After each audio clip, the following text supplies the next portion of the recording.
बकौल मौलाना फरीद साहब के ये हज ये भी दावत का ही सफ़र है, साथ में हज है। ये हज 5 दिन होगा, बाकी के 40 दिन क्या करेगा, 35 दिन क्या करेगा। हज तो 5 दिन का है ना, बाकी 35 दिन। तो कि ये दावत का ही सफ़र है, साथ में हज भी है, मज़ीद हज का सफ़र है। इसलिए आदमी वो उसी नीयत, उसी इरादे के साथ, उसी जज्बे के साथ तो फिर हज जानदार बन जाता है। जैसे आपने सुना कि हमारा हज नूरानी कैसे बने, असर के बाद की मजलिस ये टाइटल से, हमारा हज नूरानी कैसे बने।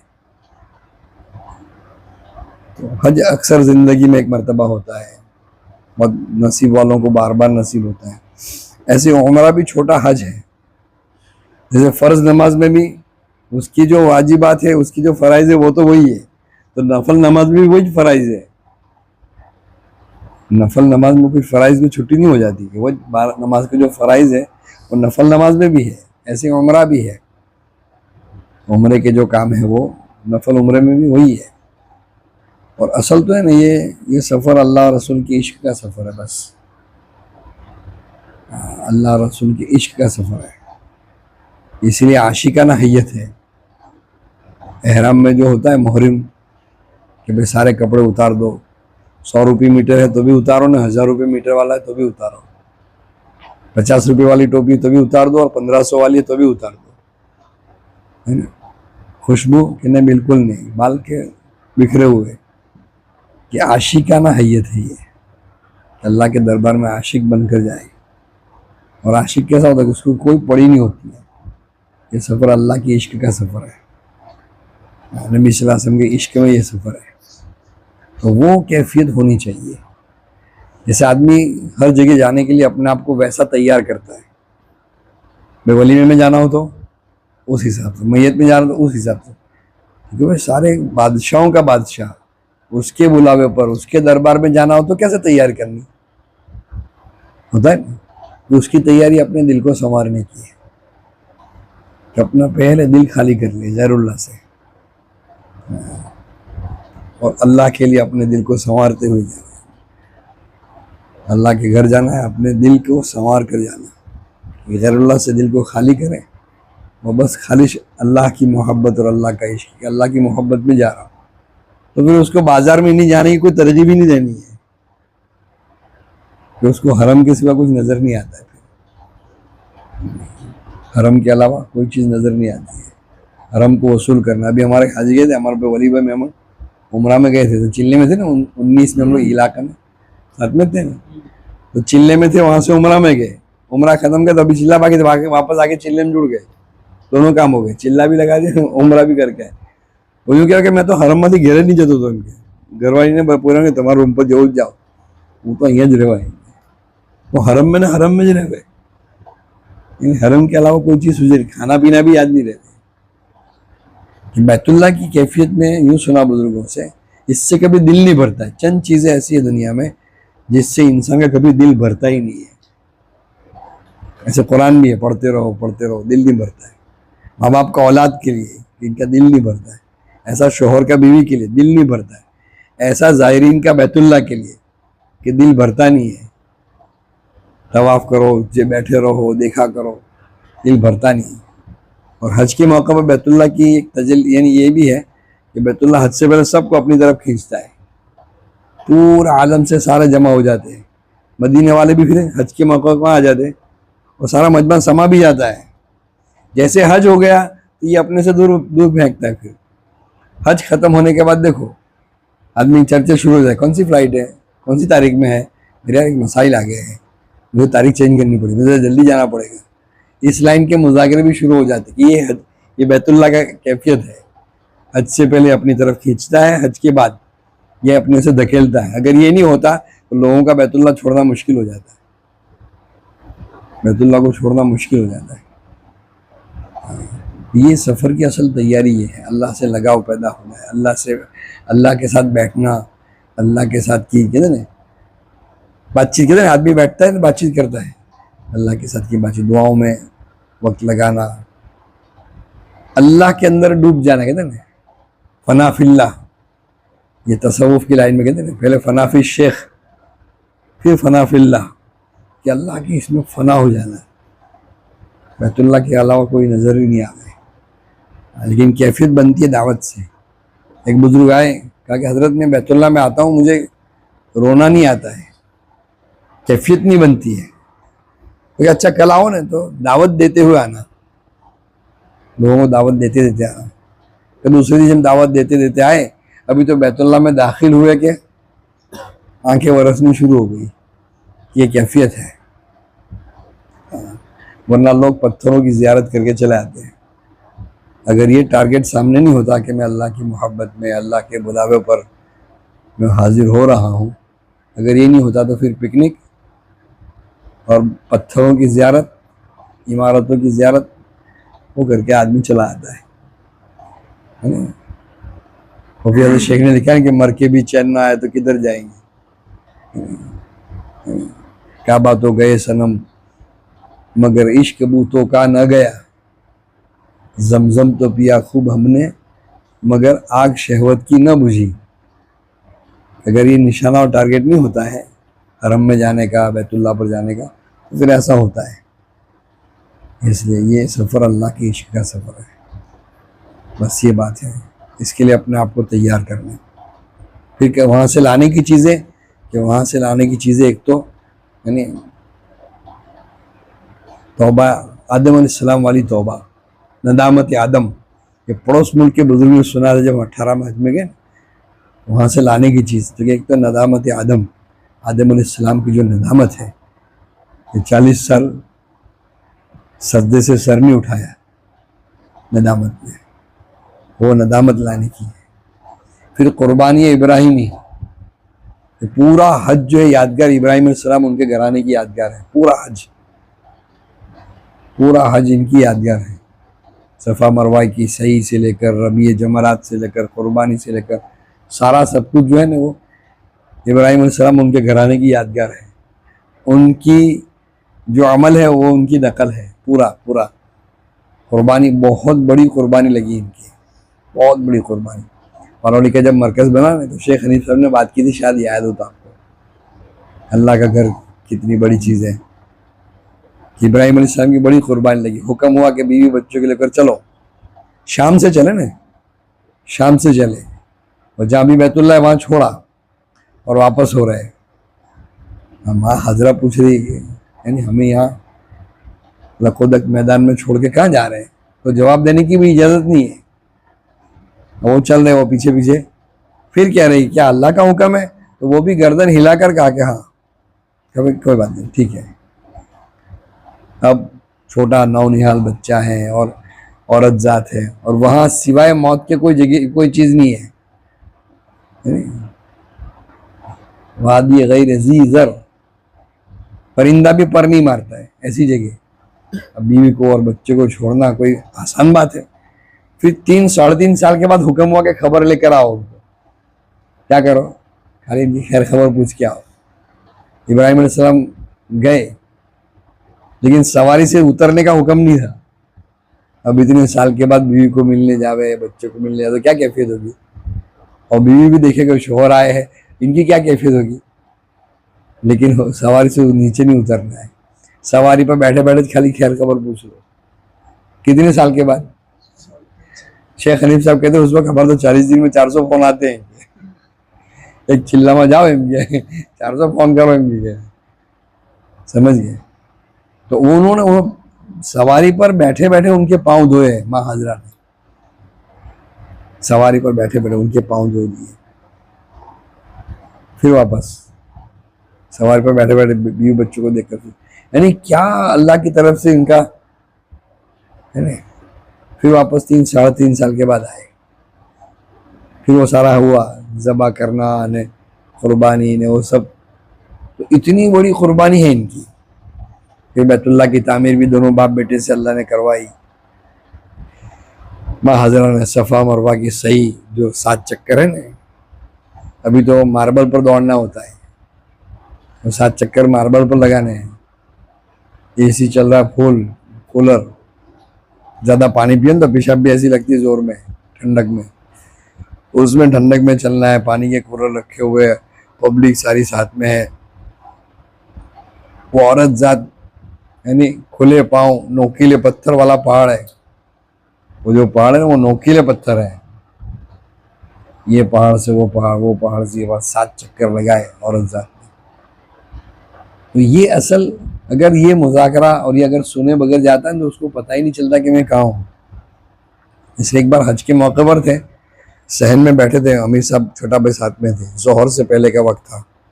एकदम से अमीर साहब कहने लगे, नफीस ये मजमा है ना, बिल्कुल बेखौफ चाले थे इनके, इनको पता नहीं कि हम कहाँ चल रहे हैं। अगर पता चल जाए कि हमारे कदम कहाँ गिर रहे हैं, कलेजे फट जाए। ये अमीर साहब के बोल थे। अगर जो पता चल जाए कि हमारे कदम कहाँ गिर रहे हैं तो उनके कलेजे फट जाए। मैंने अमीर साहब को देखा कि इनके साथ 2-4 मरतबा हरम में जाने का नंबर लगा। मैं अमीर साहब के पीछे भी तवाफ में चलूँ, इतने झुक जाओ, इतने झुक के चले यूँ अमीर साहब, और कदम रखे वहां से रोना शुरू करे। 7 चक्कर होते ज रहे, इतना रोते थे कि वो इब्राहिम वो मूसा बोझा गया नहीं कि अमीर साहब बीमारत थी जाए અહીં આવે એટલે इतना रोए, इतना रोए। लेकिन ये तो जगह है जहाँ आंसू बहाए जाए, लिखा है किताब में, यही तो वो जगह जहाँ आंसू बहाए जाते हैं। ये कैफियत है कि अल्लाह के बुलावे पर जाना है, अल्लाह की मोहब्बत का ये सफ़र है। तो वहाँ से लेने कीजिए, एक तो आदम अलैहिस्सलाम वाली नदामत, इब्राहिम अलैहिस्सलाम वाली कुर्बानी, इनके घराने की, इनके मसूरात की, इनके बच्चे की जो कुर्बानी है, और तीसरी रसूलुल्लाह सल्लल्लाहु अलैहि वसल्लम वाली फिक्र। ये 3 चीज़ें वहाँ से लेकर आने की है। हम पहले हज में थे, वहाँ तारीख में सबके बयान था। उस वक्त क्या कि जो मक्के मदीना आवे, मीना अरफात ताइफ होकर आवे, उसके तो गले तबलीग आ गई, क्या कहे यहाँ तक करे नहीं करे 2 नंबर की बात है, बाकी उसके जिम्मे तो तबलीग आ गई, काम आ गया। तो ये हिदायत का मरकज़ है और दुआओं की लिस्ट बनाकर जाना है और यकीन के साथ कि ये फाइल तो पास करवा लेने की है। मेरा खुद का अपना भी, मैं गया था सलीमा मेड़ा ने मुझे खुद ये बनवा के आई हो, कबूल करवा के आई हो। यानी पहले सफ़र के बाद मेरा सफ़र साउथ अफ्रीका था, इनका केन्या का हुआ था। तो मैं तो तुझे मनवा कर आया हूँ। उसने कहा था कि तैयारी कर, अगले साल तू हज की। आदमी दुआ वाला है वो भी, और फिर वहाँ पहुँच जावे, इतने क्या देखने का, तो अगले साल तैयारी कर हज की। वाकई में अगले साल मैंने तैयारी करी। तो कहा कि आप तू भी मांग के आई हो, तो लिस्ट दी थी उसने भी कि इसको मनवा के आई हो, इसको मनवा के आई हो, इसको मनवा के आई हो। तो मैंने भी वो देखा कि हाँ ये भी हो गया, ये भी जा रहा है, ये भी जा रहा है, ये भी जा रहा है। उनका सफ़र केन्या का था। इसके अलावा मैंने 2-4 और सब साथियों की दुआएं थी, साथियों के मसाइल थे, और मैंने देखा कि ये कहकर आया, अल्लाह ने मसाइल आया और मसाइल हल होते देखे। तो वो जगह है, अल्लाह वहाँ अपनों को बुला रहा है, देने के लिए बुला रहा है। इसीलिए सब छोड़वा दिया कि फ़कीर बनकर आओ, कि फ़कीर मांगता है ना, फ़कीर बनकर आओ। 15 मकामात जो गिनवाए शेख ने लिखे हैं, यहाँ दुआएं कबूल होती है। इसका मतलब कि यहाँ मांगने कीजिए।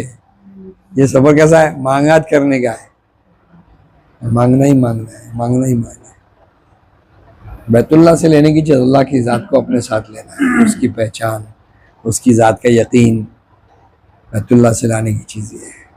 और मदीने पाक से लाने की हुजूर वाला फ़िक्र, हुजूर वाली ज़िंदगी, हुजूर वाली मेहनत, ये सौगात है लाने की वहाँ से, ये तोहफ़ा लाने का वो है।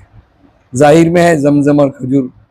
इसके अलावा हम लोग डॉक्टर साहब के साथ जमात बना कर गए थे, तो उस वक्त में इंडिया में जैतून का मिसवाक देखने को भी नहीं मिलता था, और वहाँ बड़ी बड़ी लकड़ियाँ थी, वो कटिंग भी नहीं, बड़ी बड़ी एक लकड़ी में 3 मिसवाक बन जावे। और मदीने पाक मस्जिद नबी में 25 नंबर के गेट पर जो बैठा था, क्योंकि अगले साल मैं था, जब मैंने देखा था डॉक्टर साहब के साथ, तो मैंने खाली इतना डॉक्टर साहब मिसवाक नहीं, मिसवाक भी नहीं, खजूर ने पानी के अलावा तीसरी कोई चीज़ नहीं, मिसवाक भी नहीं। हमने मिसवाक भी नहीं ली थी कि अपने यहाँ पिलवान की मिलेगी नहीं, उससे कर लेंगे, बाकी मिसवाक भी नहीं। सफ़र खालिस, इतने खालिस, और कोई चीज़ नहीं, समझ गए। तो ये चीज़ें हैं अल्लाह से मनवाने का, अपने आप को कबूल करवाने का, अल्लाह से रब्त और ताल्लुक़ पैदा करने का, और बैतुल्लाह को वसूल करने का, दोनों हरम को वसूल करने का। बस यहाँ से ये यानी मुसम्मम कहते हैं ना, अज़्म इरादे के साथ। और वो टाइटल आपने सुना है कि हमारा उम्रा नूरानी कैसे बने। बस अपनों ने सुना था ना कि औरत गई हज में, तो मदीने पाक में हाजिर होने के लिए 3 लाख का दरूद का जखीरा तैयार कर दिया था। 3 लाख मरतबा दरूद पढ़ लिया था। और अभी तो चालू था कि हुजूर के दरबार में जाएंगे तो क्या लेकर जाएंगे, तो ये तोहफा 3 लाख दरूद शरीफ तो हो गए थे इसके, समझ गए। ऐसे ही ये असल तैयारी है हज में जाने की। सामान चीज़ें तो वहाँ मिल जाएगी, सब मिल जाएगा, सब मिल जाएगी। बस ये दिल लेकर जाना है जिसमें अल्लाह को बसावे, सारा दिल खाली करके, और जिस्म ऊपर से नीचे सुन्नत मोहम्मदी बनकर जाने का। एक एक सुन्नत, एक एक सुन्नत, ये असल तैयारी है। हमने देखा था डॉक्टर साहब के साथ जब गए थे जमात बनाकर, एक फारूक भाई करके गोधरा का, उस जमाने से लेकर उस वक्त भी उसका तीसरा चौथा सफर था, मुझे याद नहीं है, लेकिन हम लोग गए थे 2003 में या 4 में। अभी भी अपनों ने अहमदाबाद से जब उसका मैसेज आया था कि તમે કઈ છો હાજી સાહેબ, બરાબર, मैं कहूँ अहमदाबाद हाजियों में कि તમે हाजियों में छो ने वो हरम में छो। उस साल से लगातार जाता है। छोटी करियाने की दुकान है उसकी, लगातार जाता है। लेकिन इतना कीड़ा आदमी है ना दावत का। बिल्डिंग है तो उसको यहाँ है सब, कौन सी बिल्डिंग नंबर के साथ सब यहाँ है। जिन्नात कहते हैं उसको, जिन्नात। इतना काम करता है वो हाजियों में, जिसकी बरकत उसको अल्लाह हर साल ले जाता है। लेकिन ऐसा 1 वर्ष खाली नहीं है उनके, 1 वर्ष खाली नहीं है। अभी हम लोग अहमदाबाद से जब भी बात हुई थी, फोन आया था उसका कि તમે अहमदाबाद हाजियों में छो ने હું हरम में छो। ये है कबूलियत। और वहाँ खिदमत करनी है हाजियों की, उम्रा वालों की भी खिदमत की ऐसी दुआएं लग जाती हैं कि फिर कबूलियत की सिक्के लगत जाते हैं, है ना। तुम ज़मीन वालों पर रहम करो, मखलूक सारी की सारी अल्लाह की अयाल है, तो फिर ये तो अल्लाह का वफ्द है। हज करने वाले, उम्रा करने वाले तो अल्लाह का वफ्द है, वफ्दुल्लाह। अब उनकी कोई खिदमत कर दे तो वो मालिक कितना खुश हो जाता है। तो ये, और एक आखिरी बात, वो जगह ऐसी है वहाँ अपनी कोई हस्ती है, वहाँ तो हस्ती मिटानी है। उस वक्त वहाँ तारिक जमीन सामने हज़रत उमर का वाक़या सुनाया था। हज़रत उमर रज़ी अल्लाह ताला अन्हु मौत के वक्त में क्या कर रहे हैं, अपना चेहरा मट्टी में मल रहे हैं ना, गुबार आलूद अपने चेहरे को मट्टी वाला करें, है नहीं। कोई कह रहे शायद इनके बेटे को, क्या अमीर मोमिन आप ऐसा ना करो, अल्लाह के नबी आपसे खुश होकर गए हैं, अबू बकर आपसे खुश होकर गए, आप ऐसा ना करो। तो क्या कह रहे हैं कि वो शख्स धोखे में जो तुम्हारी बातों में आ जाए, वो शख्स, वो क्या कह रहे कि अल्लाह तूने उमर को माफ़ नहीं किया तो उमर के लिए तो हलाकत है। हालांकि इनका मकाम कैसा था, फिर मौलाना ने कहा कि इनका मकाम क्या है कि जब इंतकाल का वक्त करीब आया तो अपने बेटे से कहा कि अम्मी आयशा से जाकर कहो कि मेरा बाप उमर अमीरुल मोमिनीन नहीं कहना, यानी कहना मौलाना की मंशा कि यहाँ अपनी हस्ती को मिटाने की है, अमीरुल मोमिनीन नहीं कहना। शायद हो सकता है उसकी शर्म में अम्मी आयशा ना कह सके, तो क्या कहना, मेरा बाप उमर यहाँ दफन होने के लिए इजाज़त चाहता है। तो अम्मी आयशा ने क्या जवाब दिया कि ये जगह तो मैंने मेरे लिए रखी थी, लेकिन मैं उमर के लिए अपनी जगह दे देती हूँ। फिर क्या कहा कि मेरा इंतकाल हो जाए तो मेरे जनाजे को लेकर जाना, दरवाजे से बाहर ठहराना, फिर इजाज़त मांगना, अगर इजाज़त मिले तो वहाँ दफन करना, वरना बकी में आम मुसलमानों के साथ। ये वसीयत की। लेकिन जब जनाजा ले गए तो किवाड़ खुद ब खुद खुले हैं, हुजरे शरीफ के किवाड़, और क्या आवाज़ आई, दोस्त को दोस्त के पास पहुँचा दो, दोस्त को दोस्त के पास पहुँचा दो। उस वक्त हज़रत अली रज़ी अल्लाह ताला अन्हु ने खड़े होकर कहा कि उमर, मुझे पता था तुझे यहीं आना है, तेरे अलावा यहाँ तीसरा कोई आ ही नहीं सकता, इसलिए कि मैंने कई मरतबा हुजूर की ज़बान से सुना था, मैं अबू बकर उमर, मैं अबू बकर उमर, मैं अबू बकर उमर। मुझे पता था तुम्हारा सिवा यहाँ तीसरा कोई नहीं आएगा। तो मकाम तो ऐसा है कि गए, जनाजा भी तो रखा कि किवाड़ खुद ब खुद खुले, और क्या कह रहे हैं कि अल्लाह उमर को तूने माफ़ नहीं किया तो उसके लिए तो हलाकत है। अल्लाह सबको नसीब फरमाए, बार बार नसीब फरमाए। बाकी वो हज तो अल्लाह के नबी सल्लल्लाहु अलैहि वसल्लम ने चलते चलाते सिखा दिया है, भाई ये इस्तिलाम करो, ये करो, ये करो, हो गया। लेकिन हाजी कैसा हो, उम्रा तो 4 काम है, उम्रे के तो ज़रूरी 4 काम है, सबको हिफ्ज है ना। अभी मुन्ना भाई कैसा समझा थे, खबर है 4 काम जो समझाए थे। अभी मैंने बहुत सबको कहा, पहला काम एयरपोर्ट पर, दूसरा मस्जिद में, तीसरा पहाड़ पर ने, चौथा हजाम की दुकान पर। पहला एयरपोर्ट पर, दूसरा बैतुल्लाह पर, तीसरा पहाड़ पर ने, चौथा हजाम की दुकान पर। 4 काम हो गए, उम्रा हो गया। तो वो तो एक लिटी में सीख जाता है। पहला एयरपोर्ट पर एहराम बांध लिया, नियत कर ली, दूसरा बैतुल्लाह पर के तवाफ किया, 2 रकात पढ़ी, तीसरा पहाड़ पर के सफा मरवा की सही करी, चौथा हजाम की दुकान पर के सर मुंडा दिया, तुम्हारा उम्रा हो गया। तो अल्लाह के नबी ने भी हज चलते चलाते सिखाया, लेकिन हाजी कैसा हो ये 23 बरस की मेहनत में सिखाया। हाजी कैसा हो, फजीलत एक सुन लो सब, अल्लाह करे हम सबको नसीब हो जाए। छोटा भाई अमीर साहब ने हमारी जमात, जो डॉक्टर साहब वाली थी ना, उनके पास आए थे और बैठे थे हमारी जमात के पास, और कहा कि मौलाना कमरुज़्ज़मान साहब ने अभी एक बात सुनाई कि बैतुल्लाह को क़यामत में दुल्हन की तरह से सजा कर लाया जाएगा, और बैतुल्लाह लोगों के लिए गवाही देगा। अल्लाह के नबी फरमाया कि बैतुल्लाह तू मेरी उम्मत का ख्याल रखना, मेरी उम्मत का क्या करना, ख्याल रखना। बैतुल्लाह अर्ज करेगा कि अल्लाह के नबी जिसने मेरी जियारत कर ली उसकी तो फिक्र छोड़ दो,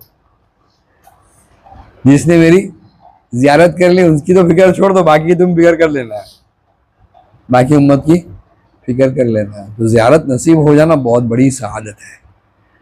और दूसरी, अल्लाह के नबी सल्लल्लाहु अलैहि वसल्लम की हदीस पाक का खुलासा है, जिसने मेरी खबर की जियारत की, जिसने मेरी, गोया उसने मेरी जिंदगी में मेरी जियारत की। कितनी बड़ी सआदत है हमारे लिए। चलो ज़माना हमको नहीं मिला, लेकिन तो वहाँ जाना बहुत बड़ी सआदत है। लेकिन हमारे मौलाना सुलेमान साहब जहांजी रहमतुल्लाह अलैह कहते हैं कि हमारा 1 सेकंड भी ज़ाये न जावे, हमारा 1 सेकंड भी ज़ाये न जावे, बस वसूल करने गए। और फिर जवानी के आलम में जाओ तो फिर तो हज के ज़माने में 200 तवाफ़ करे यार, 200 तवाफ़ करते जवान, पूरी रात वहाँ के हरम की रात। तो ईशा के बाद खाकर चले गए तो फजर पढ़ के तवाफ़ करके जाने का, पूरी रात वसूल करें, तो जाते टाइम टेबल बना लेने का, पूरी रात हरम में निकाल लेंगे, मज़ा आ जाएगा। कहते धुन सवार होते, धुन चस्का लग जाए ना, चस्का। वरना बैतुल्लाह के पड़ोस में रहकर भी बैतुल्लाह में नमाज नहीं पढ़ेंगे, ऐसे भी तुम देखोगे।